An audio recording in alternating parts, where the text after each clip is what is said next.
전라도에서 오신 한 할머니가 택시를 탔다고 해요. 전라도에서 올라오신 한 할머니가 택시를 탔는데 택시 기사분이 이제 부드럽게 그 할머니에 얘기했다고 해요. 할머니 이제 어디 가세요? 이거를 이제 그냥 할머니 어디 가시나 이렇게 물었어요. 부드럽게 할머니 어디 가시나 이렇게 물었어요. 그래서 할머니가 전라도 가시나다 이렇게 얘기했다고요. 어쨌든 이제 택시를 타고 갔는데 요금이 4,000원이 나왔대요. 근데 할머님이 2,000원만 주시는 거예요. 그래서 택시 기사분이 할머니 2,000원을 더 주셔야 된다고. 그래서 할머님이 왜 나만 내냐? 너도 같이 탔지 않냐? 그래서 반띵 하잖아요. 반띵. 며칠 후에 할머니가 택시를 다시 타게 됐는데 택시들이 잘 안 서는 거예요. 이제 할머니가 이제 아무래도 좀 약간 느리시니까 택시들이 잘 안 서는 거예요. 그래서 할머니가 손을 내밀면서 따따따불 그랬어요. 따따따불 그랬어요. 그러자 택시가 바로 서는 거예요. 그렇게 택시를 잡아서 목적지에 도착하면서 요금이 5,000원 나와서 요금을 5,000원만 내는 거예요.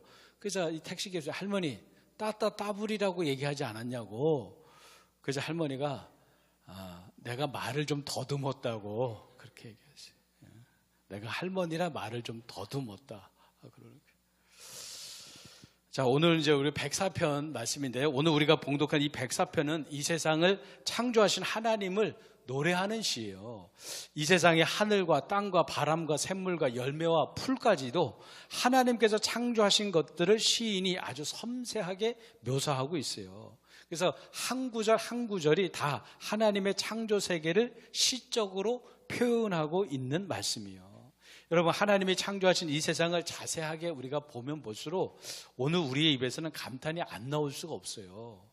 여러분, 내 몸속에 있는 세포도 특수 현민격으로 자세히 들여다보면 세포 하나하나가 정말 기가 막힌 하나의 예술 작품과도 같아요.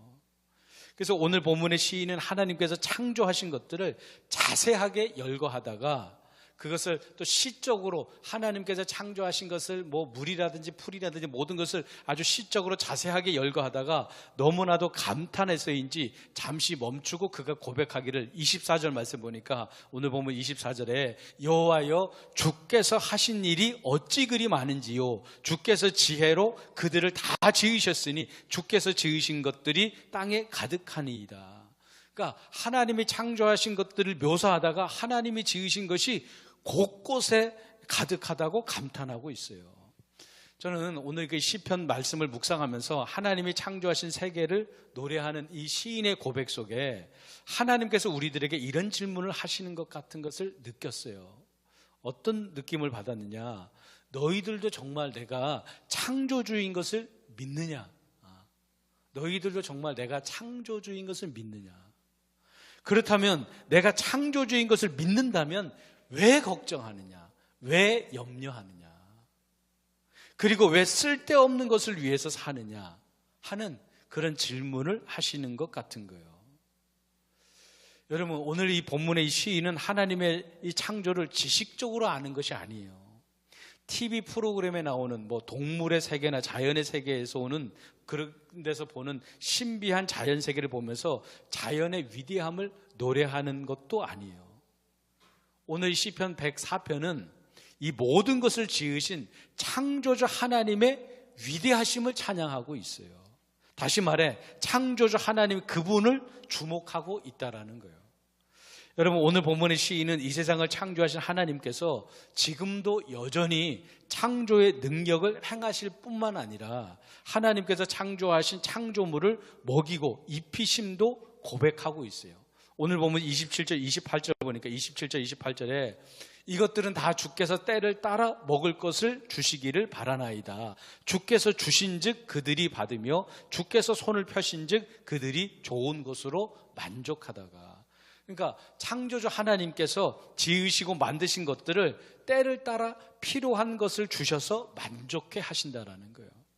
그러면서 오늘 본문의 시인은 하나님에 의해 창조된 우리가 먹고 사는 것뿐만 아니라 살고 죽는 것 역시 창조주 하나님의 손에 달려 있음도 고백하고 있어요. 29절 말씀 보니까 29절에 주께서 낯을 숨기신즉 그들이 떨고 주께서 그들의 호흡을 거두신즉 그들은 죽어 먼지로 돌아가나이다. 여러분, 사람이 먹고 사는 것뿐만 아니라 사람이 살고 죽는 것도 다 창조주 하나님 손 안에 있다라는 거예요. 2010년도에 서울에 있는 대학생들을 상대로 어떤 재미난 조사를 한 것이 있어요. 그러니까 서울에 안에 있는 대학생들을 상대로 조사를 했대요. 2010년도에. 그러니까 인서울, 그러니까 서울 안에 있는 대학교들이니까 나름 또 좀 세상적으로 볼 때 똑똑하다는 학생들이죠. 어쨌든 그 학생들을 상대로 재미난 조사를 했는데 그 부모님이 몇 살까지 살았으면 좋겠냐는 조사를 해봤대요. 부모님이 몇 살까지 살았으면 좋겠다 하는 이런 조사를 해봤대요. 2010년도에 서울에 있는 대학생들을 상대로 조사를 했어요. 그러니까 몇 살이 나왔느냐, 부모님이 몇 살까지 살았으면 좋겠다. 그러니까 몇 살이 나왔느냐, 몇 살일 것 같으세요, 여러분들이? 조사를 했더니 65이래요. 65이 적당하다고. 다시 5년이 지나서, 그러니까 2015년도죠. 2015년 돼서 똑같은 조사를 했대요. 똑같은. 부모님이 몇 살을 살았으면 좋겠다. 몇 살까지 사는 것이 적당하다. 조사를 했대요. 어떻게 달라졌느냐? 대학생들의 인식 수준이 어떻게 달라졌냐? 63이었대요. 63. 다시 몇 년이 지나서 똑같은 조사를 했대요. 똑같은 조사를 했대요. 부모님이 몇 살 살기를 원하느냐 조사를 했더니 60이래. 60. 그러니까 지금 여기에 있는 많은 분들이 지금 20대 애들이 바라는 나이가 아닌 거예요. 저도 얼마 안 남았어요.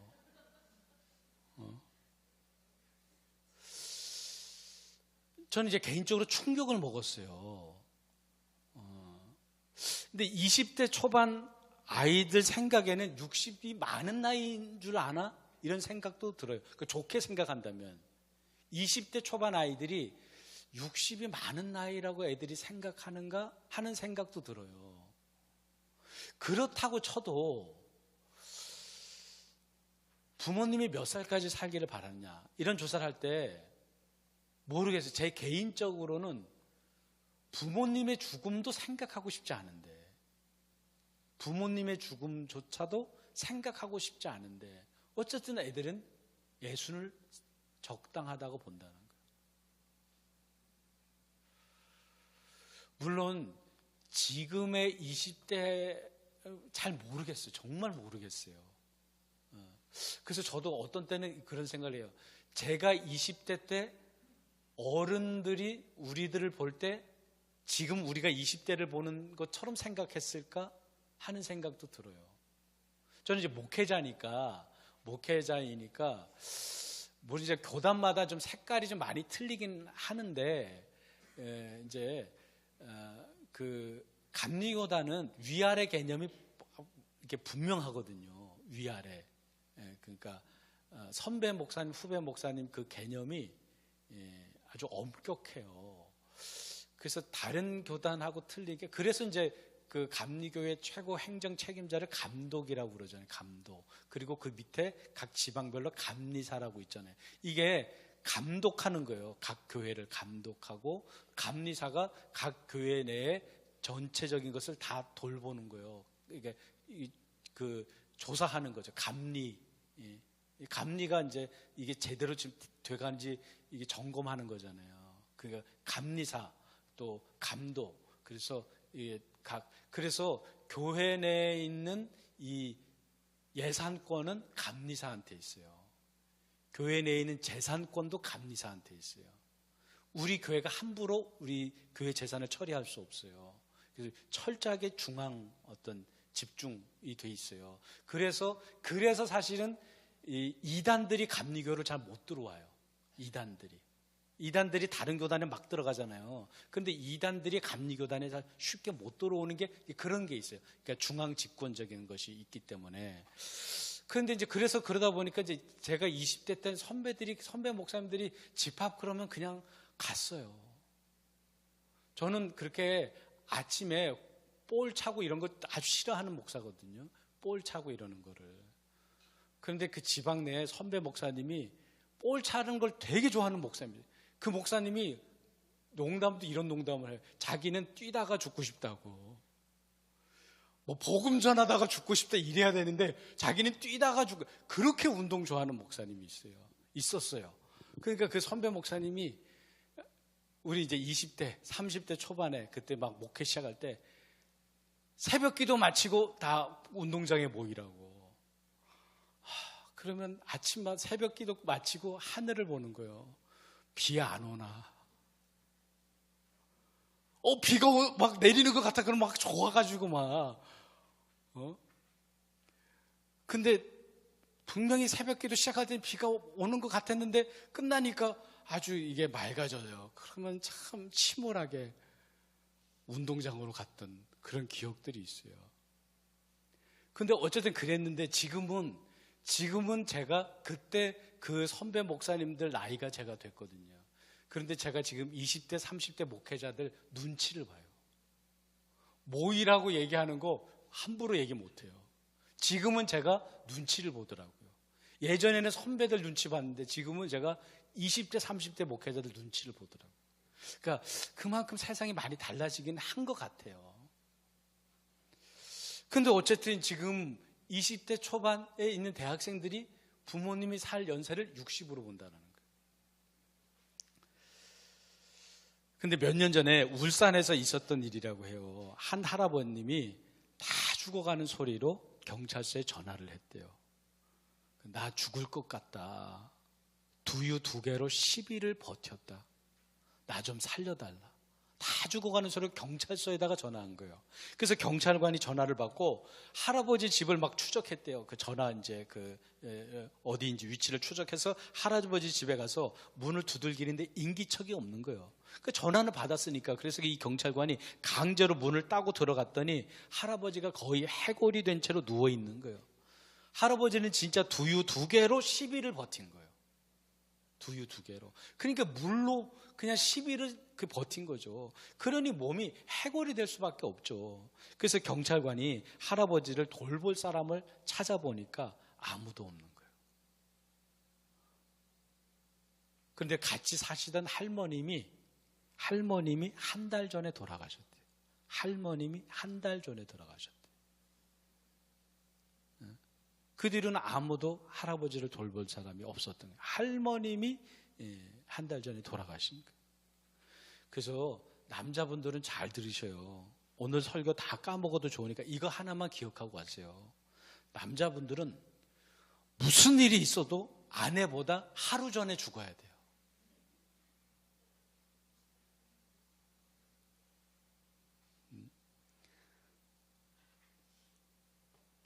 남자가 빨리 죽는 게 낫잖아요. 무슨 일이 있어도 아내보다 더 빨리 죽어야 돼요. 하루 전이라도, 하루라도. 그럼 여자는 뭐냐? 죄송해요. 뭐 어쨌든 제가 할 말이 없어요, 거기는. 근데 문제가 이게 사는 것도 죽는 것도 하나님 손에 있죠.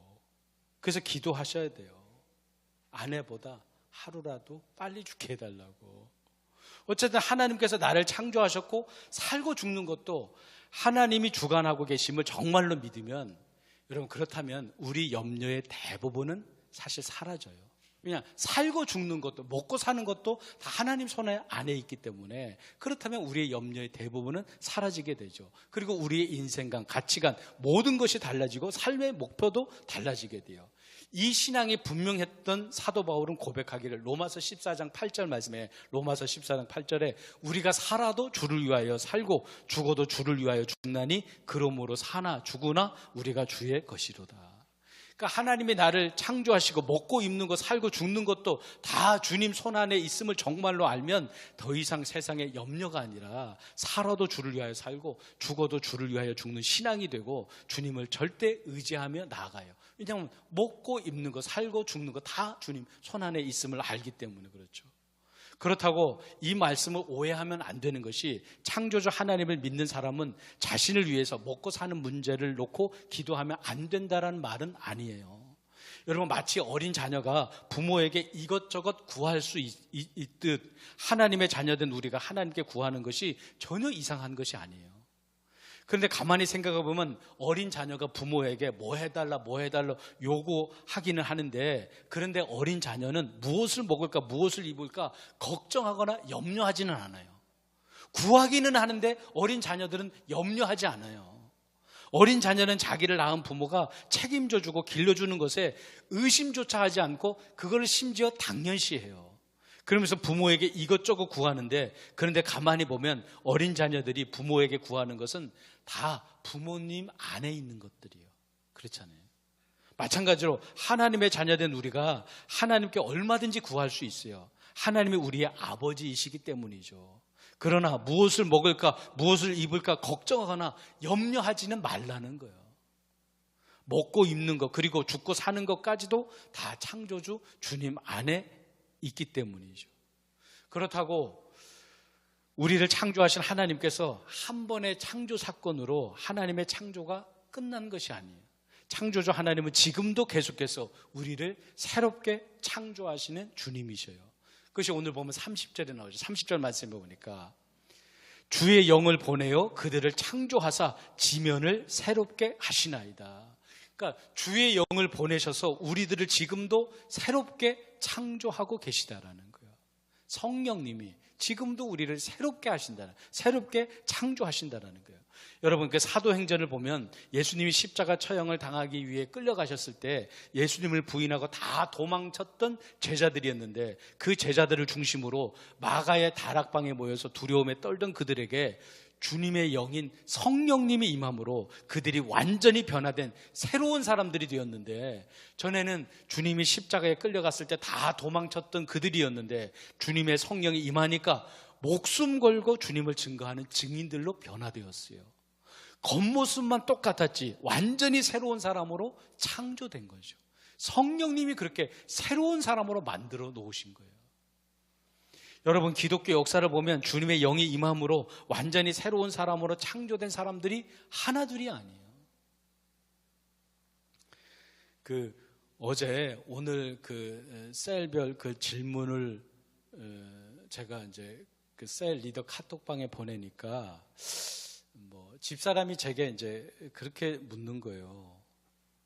당신은 언제 창조주 주님이 절대적으로 믿게 되냐고. 그러니까 창조주 하나님이 언제 절대적으로 당신 마음속에 그 믿음이 생기느냐, 믿게 되었느냐, 그런 질문을 하는 거예요.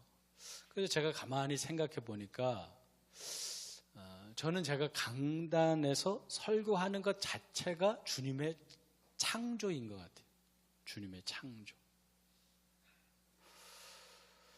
저는 원래 중고등학교 때 꿈이 이제 몇 가지가 있었는데, 그 중에 하나가 저는 이제 권투 세계 챔피언이 되는 게 꿈이었어요. 그 꿈 중에 하나가 몇 가지가 있었는데 그 중에 하나가 권투로 세계 챔피언이 되는 게 꿈이었어요. 그리고 정말 이 얘기하기가 좀 약간은 좀 쑥스럽기도 한데, 근데 어쨌든 고등학교 때 제 꿈 중에 하나가 강원도 영동 지역, 대관령 넘어서 영동 지역이라고 있잖아요. 영동 지역에 최고의 깡패가 되는 게 꿈이었어요. 말도 안 되는 일이죠. 그래서 제가 강릉에서 하숙하고 있었거든요. 그래서 강릉 하숙집 그 뒷산에다가 비료 푸대에 모래를 조금 담아다가 나무에 걸어놨어요. 그리고는 날라박치기 연습을 늘 했어요. 박치기가 제일 세다고 해서 그것을 연습해서 그렇게 이제 말도 안 되는 사람이 설교한다라는 거, 이건 주님이 저를 새로운 것으로 창조하신 거죠. 창조하신 거. 그러니까 주님의 영이 임하면 지금도 여전히 주님이 새롭게 사람을 창조하신다는, 만드신다는 거. 제가 전에도 얘기했지만 저는 성격이 굉장히 내성적인 사람이거든요. 그래서 어디 가면 저는 거의 말이 별로 없어요. 또 말을 별로 하고 싶지도 않고, 집사람하고 둘이 있으면 집사람이 이것저것 저한테 물으면 어떤 때는 말하기 귀찮아서 가만히 있어요.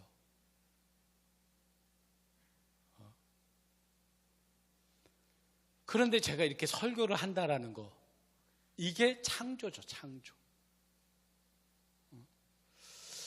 여러분, 이 사람들은 자신의 것에 대한 그 집착이 대단하잖아요.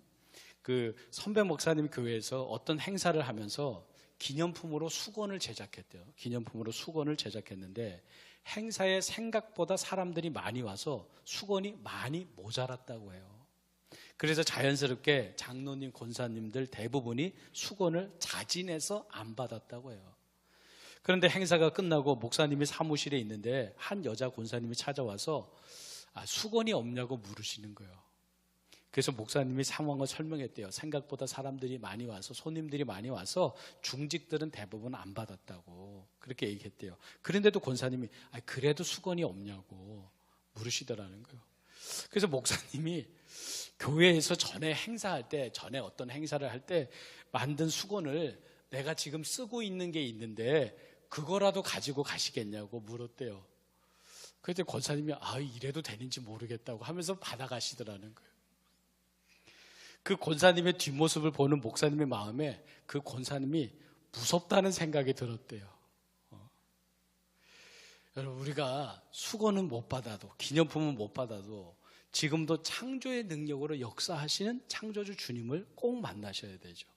제가 목회를 하면서 깨닫게 된 것 중에 하나가, 목회를 하면서 어려운 문제로 힘들어하는 성도들을 만나면 처음에는 내가 뭔가 해결해 드릴 것은 없는지를 생각하면서 신방도 하고 상담도 하면서 말씀으로 위로를 드리려 애를 썼어요. 그런데 어느 날 주님께서 제가 뭔가 잘못하고 있다는 것을 깨닫게 하셨는데 주님께서 그 성도와 직접 만나기를 원하신다라는 거예요.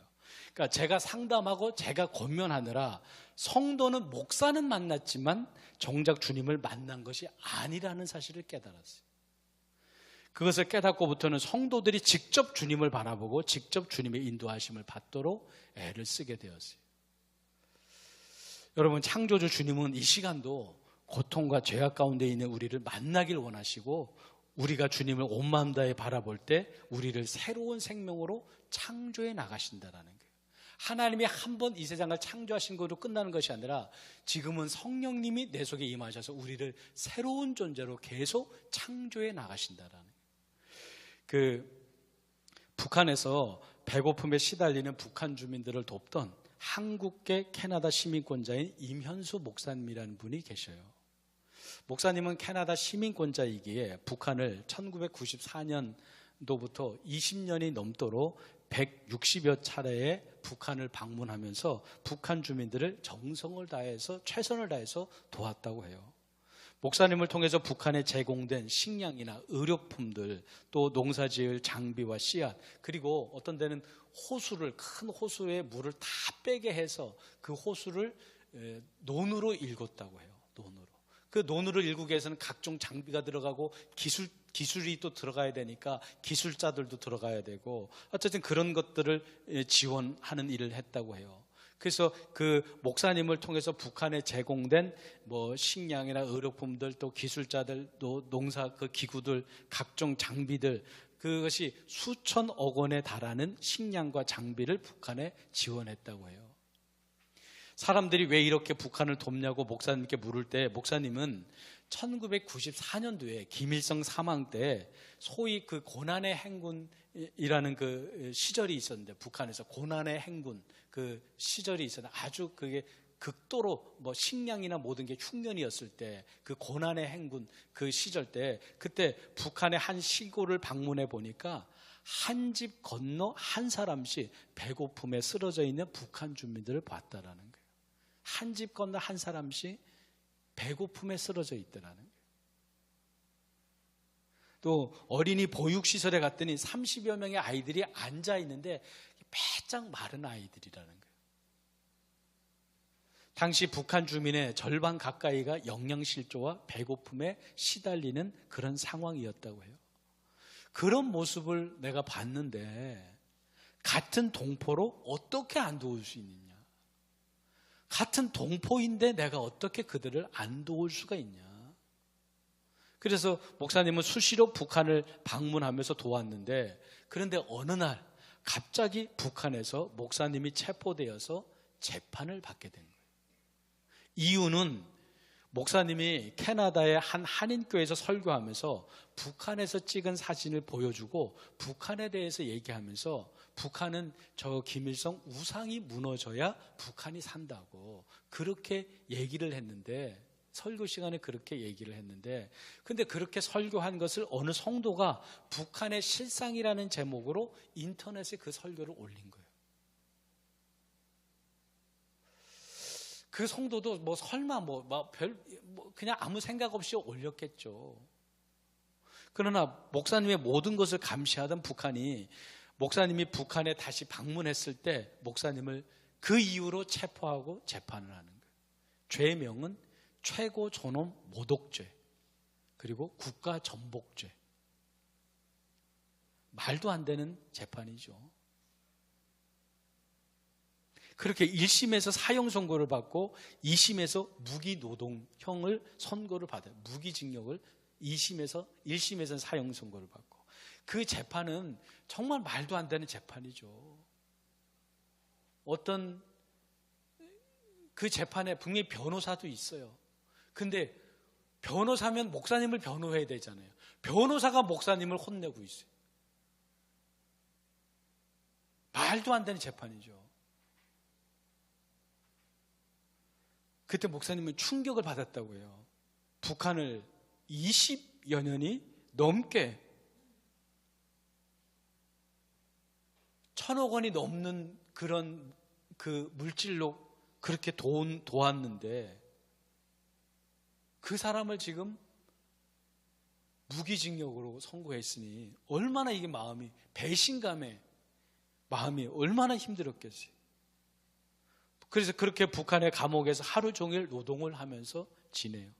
겨울엔 동상으로, 여름엔 탈진으로 힘든 생활을 해요.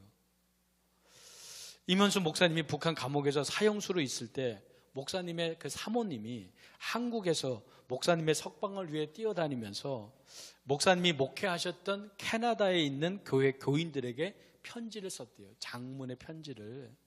사모님이 목사님이 목회하셨던 그 캐나다 교회 교인들에게 장문의 편지를 썼는데, 마치 이 편지가 오늘 우리들에게도 전하는 말씀 같아서 제가 일부만 읽어 드리려고 해요. 사모님이 뭐라고 그 교인들에게 편지를 썼느냐. 목사님이 이렇게 억류되면서 인간적으로 너무나도 억울하고 속상하고 화가 났지만, 목사님이 억류되고 일주일 되던 어느 새벽에 주님이 확실하게 저에게 이렇게 말씀해 주셨습니다. 내가 너희 남편을 북한 땅에 보냈다. 염려하지 말아라. 내가 함께하고 있단다. 저는 그 말씀에 너무 감사해서 얼마 동안 펑펑 소리내며 울었는지 모릅니다. 그 후 위로부터 사람이 형용할 수 없는 감사한 마음을 마구 내려주기 시작하셨습니다. 지금 남북한의 상황을 보면 정말 겁이 날 정도로 어수선합니다. 그러나 그 땅의 영혼을 생각한다면 어느 누군가 미랄이 되어야 하는데, 그 사람이 목사님이라는 생각에 저는 또 한 번 깊이 감사하고 있습니다. 주님께서 너무 급하셔서 북한 땅의 영혼 구원을 위해 그 땅에 목사님을 강제적으로 몰아갔다는 사실에 저는 순종할 수밖에 없었습니다. 우리 한 번 사는 인생, 주님 나라 위해 목숨 걸고 기도하고 목숨 걸고 전도하고 목숨 걸고 사랑하는 교회와 성도가 되길 축복해 드리고 싶습니다. 그렇게 편지를 썼어요. 그러면서 편지 끝 마지막 내용이, 근데 그 마지막 내용이 제 가슴을 좀 울렸는데, 한 번 사는 인생, 주님 나라 위해 목숨 걸고 기도하고 목숨 걸고 전도하고 목숨 걸고 사랑하세요. 이 말이었어요. 여러분, 이 믿음이 어디서 나오겠습니까? 여러분, 지금 남편은 북한에서 억울하게 재판받고 어떻게 살았는지, 혹시 살았는가 죽었는가 의심이 되는 그런 상황에 목숨 걸고 기도하고 목숨 걸고 전도하고 목숨 걸고 사랑하자는 이 믿음이 어디서 나옵니까? 먹는 것, 입는 것, 사람이 살고 죽는 것 모두가 창조주 주님 안에 있음을 철저히 믿는 신앙인의 모습인 거죠. 그렇게 북한의 감옥에서 사형수로 무기형으로 노동을 하면서 북한 수용소에서 지낸 목사님이 근데 어느 날 갑자기 석방이 되셨어요. 아무도 석방을 예상하지 못한 시기에 갑자기 석방이 된 거예요. 목사님도 석방 15분 전에 석방을 통보받았다고 해요. 15분 전에 15분 전에라 말할 것도 없죠. 그냥 야, 나갈 준비해. 짐 싸. 쌀 짐이 어디 있어요. 그냥 옷 갈아입고 나온 게 그게 15분인 거죠. 그 목사님도 전혀 예상하지 못한 시간에, 어느 누구도 예상하지 못한 시간에 석방이 된 거예요. 그렇게 석방된 이면수 목사님은 전에 목회하던 캐나다 교회에서 목회를 하고 계셔요. 저는 개인적으로 그런 생각이 들었어요. 이면수 목사님이 무기징역형으로 살다가 3년여 그 감옥에서 있다가 어느 날 갑자기 석방 15분 전에 통보받고 풀려난 그런 모습을 보면서,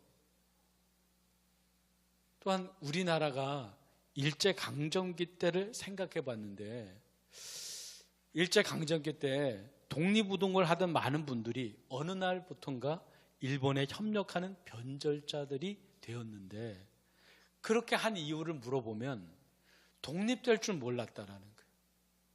하나같이. 독립은 이제 영영 안 올 줄 알았다라는 거예요. 독립은 이제 영영 안 올 줄 알고 이렇게 사느니 그냥 이제 일본과 우리는 하나라고 생각하고 일본에 협력했다라는 거예요. 독립은 안 올 줄 알았다는 거예요. 분명히 독립운동가였는데, 그런데 나중에는 변절자들이 되었어요. 독립에 안 올 줄 알았어요. 영영 안 올 줄 알았다는 거예요. 그런데 아무도 예상하지 못한 시간에 우리나라의 독립이 찾아왔어요. 저는 이면수 목사님 이 사건이나 우리나라 일제강점기 때 그 사건 보면서 우리나라에 그렇다면 통일도 아무도 예상하지 못한 시간에 찾아올 수 있다는 생각이 들었어요. 아무도 예상하지 못하는 그 시간에 어느 날 불쑥 통일이, 우리나라 통일이 이루어진다, 이런 생각이 드는 거예요. 왜냐? 우리가 믿는 하나님은 모든 것을 새롭게 창조하시는 분이니까, 새로운 것으로 만드시는 분이니까. 마지막으로 동영상 한 편을 보실 텐데, 조영애 집사님이라는 분의 간증인데, 이 집사님이 아이를 임신했는데 뱃속에 있는 아이에게 심각한 문제가 발견이 된 거예요. 뱃속에 있는 아이의 뒤쪽 머리뼈가 생성이 되지 않은 거예요. 아이의 태아의 머리뼈가 만들어지지 않은 거예요. 아이의 뇌가 머리 바깥으로 흘러나왔고 아이는 1%도 살지 못한다는 판정을 받아요. 1%도 살지 못한다는 것은 살지 못한다는 거죠. 20여 년 전에 의료기술로는 위험한 상황이에요. 아주 위험한 상황인 거예요. 당시 의사 선생님들은, 20여 년 전에 의사 선생님들은 설사 아이를 낳는다고 해도 아이는 얼마 살지 못하고 사는 동안 보지도 듣지도 말하지도 걷지도 못하는 중증 장애인으로 얼마 살지 못할 거라는 얘기를 하시는 거예요. 그러나 이 집사님은 하나님이 주신 아이를 내 마음대로 하는 것은 하나님의 뜻이 아님을 고백하며 하나님께 모든 것을 맡기며 기도하는 가운데 아이를 출산하게 되었는데, 아이의 뇌가 흘러나와 있었기에 출산하면서 아이의 뇌의 90%를 절단하는 수술을 하게 되었다고 해요. 태어나자마자 아이의 뇌의 많은 부분을 절단하는.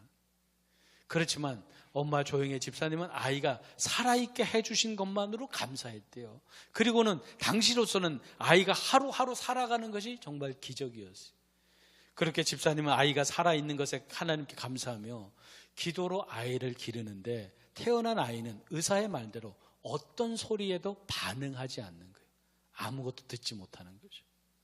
그럼에도 엄마 조영애 집사님 아이에게 늘 찬송가를 들려주며 또 이 옆에서 불러주고 또 그렇게 기도로 키웠어요.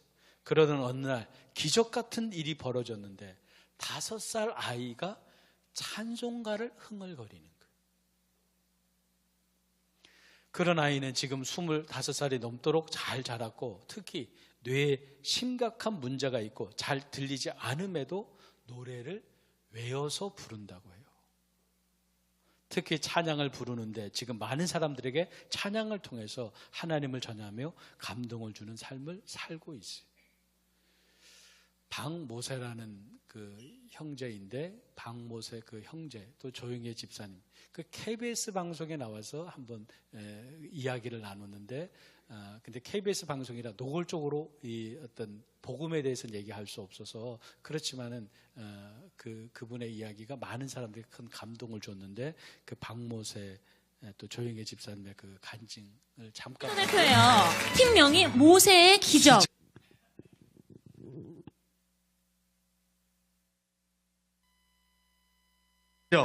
의미가 있을 것 같은데 설명을 좀 해주시겠습니까? 우리 아들은요, 태중에 있을 때 이미 사형 선고를 받았던 아이였어요. 그래서 어떠한 모습이라도 좋으니까 살아서 내 곁에만 있어달라고 했던 아이였는데 아들의 이름을 따서 팀명을 모세의 기적팀으로 했습니다. 아니, 지금 이 무대에 올라와서 노래를 할 수 있는 것만으로도 기적이라고 말씀하시는 거 보니까 모세 씨가 생각보다는 좀 많이 불편하신가 본데 지금 현재 어디가 그러면 불편한지 좀 말씀해 주실까요? 임신 4개월 말경에 초음파 검진을 통해서 아이의 머리 뒤쪽 부분에 뼈가 형성이 되지 않은 부분으로 안에 들어있어야 할 뇌가 밖으로 다 쏟아져 나와서 살 수 없다는 진단을 받았었습니다. 그래서 시간이 돼서 수술실로 데리고 가려고 들어오는 순간에 아이의 태동을 느꼈어요. 의학적으로는 1%의 희망도 없다는 얘기를 했어요. 그래서 저희 남편이 그러면 이 아이가 수술을 해서 산다고 하면은 그것은 의학이 한 일이 아니라 신이 하실 일이겠네요 라고 하니까 맞다고 얘기를 해서 그럼 우리는 기도할 테니까 선생님들은 최선을 다해서 수술을 해주세요 라고 해서 태어난 지 3일째 되는 날 밖으로 나온 뇌를 모두 절단하는 수술을 했어요. 그리고 나서 의사분께서 말씀하시기를 대뇌의 70%, 소뇌의 90% 이상을 절단을 해서 이제 이 아이는 보지도 못하고 듣지도 말하지도 걷지도 못하며 온몸의 장애가 너무 극심해서 얼마 살 수 없을 거라는 이야기를 했어요. 하루만이라도 내 품에서 아이에게 우유를 먹이고 싶은 마음에 퇴원을 시켰어요. 그리고 집에 데리고 와서 본 아이는 정말 사람의 모양이 아닌 너무나도 말라서 그냥 숨을 쉬고 있다는 그 자체가 바로 기적이었어요.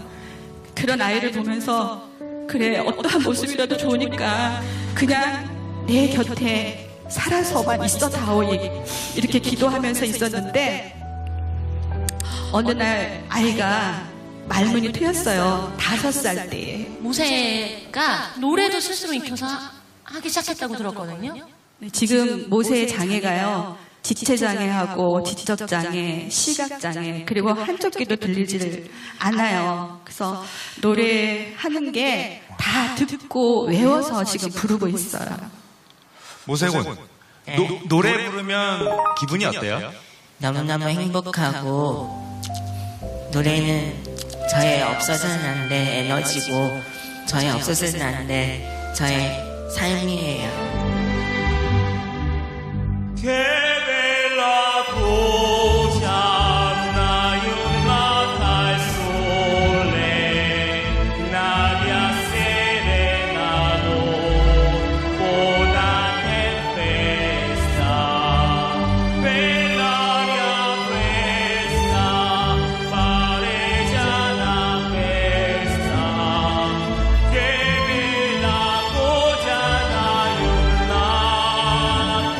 Soul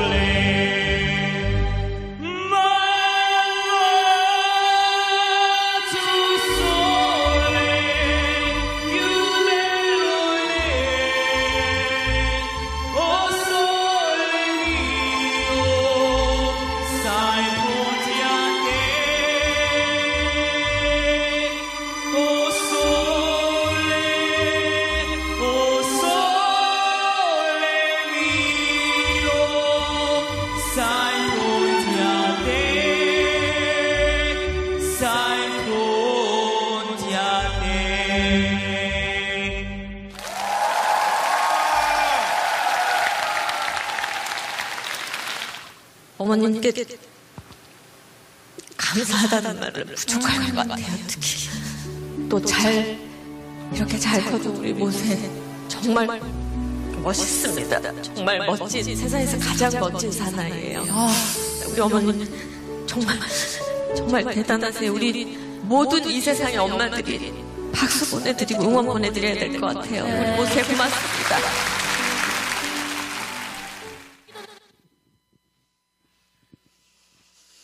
여러분, 창조주 하나님을 의지하며 또 기도하는 가운데 태어난 모세는 누구보다도 많은 사람들이 하나님을 증거하는 강력한 증인이 되어 있죠. 하나님 의지함으로 하나님께서 모세를 새로운 생명으로 창조하신 거죠. 22여 년 전에 살 가능성이 1%도 안 된다라는 절망적인 모세를 하나님께서 새롭게 창조하셔서 지금은 모든 절망이 변해서 희망을 얘기하고 또 소망을 노래하고 주님을 찬양하고 하나님을 증거하는 강력한 증인으로 새로운 생명, 새로운 삶을 살아가고 있는 거죠. 여러분, 이 시간 마음이 힘들고 또 외롭고 낙심 가운데 있는 분들이 있다면 주님께 창조의 은혜, 창조의 능력을 구하시길 바라요. 주님은 지금도 우리를 새롭게 창조하시는 분이에요. 주님, 무너진 나의 마음을 다시 세워주세요. 제가 창조주 하나님을 만나게 해주세요. 나를 새롭게 창조해 주세요. 주님은 우리의 삶을 새롭게 창조하시는 분이에요. 그래서 오늘 여러분들은 사람의 모든 것, 먹고 있고 또 살고 죽는 것, 모든 것이 나를 창조하신 주님 안에 있음을 알아서 그 주님을 절대 의지함으로 우리를 새롭게 창조하시는 주님의 능력으로 또 최후 승리하며 은혜의 새로운 삶 살아가는 오늘 여러분들이 다 되시기를 주님의 이름으로 축원합니다. 우리 한번 이 시간 다 함께 기도하실 텐데, 이 세상을 창조하신 주님은 지금도 우리를 새롭게 창조하시는 능력의 주님이신데, 그 주님을 절대적으로 믿고 의지함으로 나를 새롭게 하시는 주님의 능력으로, 창조의 능력으로 희망과 소망과 감사로 찬양하는, 날마다 주님 은혜로 살아가는 나의 삶이 되게 해달라고 이 시간 오늘 말씀 붙잡고 다 함께 기도하겠습니다. 사랑이 많으신 하나님 아버지, 제가 오늘 말씀 붙잡고